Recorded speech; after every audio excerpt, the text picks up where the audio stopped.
In today's video, I'm going to teach you how to reduce Google Drive size. The fastest way to free up space is to target your largest files first, because a handful of big items can make a much bigger difference than hundreds of tiny documents. We'll keep it simple and focused so you can see results right away. Start by opening Google Drive in your browser. Once you're in, look to the left-hand side of the screen and click Storage. This takes you to a dedicated view of everything in your drive, arranged specifically to help with cleanup.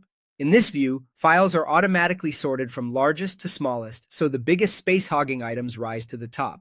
That means you don't have to hunt around. The heaviest files introduce themselves immediately.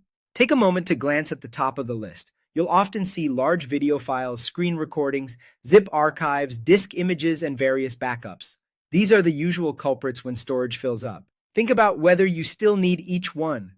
For example, an old project export, a duplicate video, or a backup created for a one-time transfer might no longer be necessary. When in doubt, open or preview a file to confirm what it is before you take any action. This quick check helps you avoid removing something you still rely on. When you find a file you no longer need, delete it. You can select the file and use the trash icon, or right-click and choose the delete option. Move methodically from the top of the list downward, focusing on the largest files first. Even removing just a few of these can significantly reduce the amount of space you're using.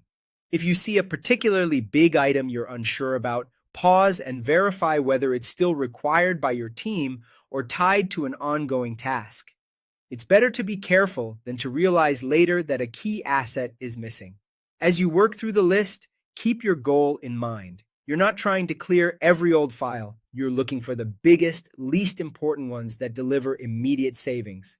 Videos, compressed folders, and outdated backups are prime candidates. Give yourself a few minutes to scan, confirm, and delete, and you'll notice your storage footprint dropping much faster than if you were tidying up smaller items. That's it. Open Google Drive, go to Storage, and delete the big files you don't need. It's a quick, effective way to reclaim space and keep your drive running smoothly.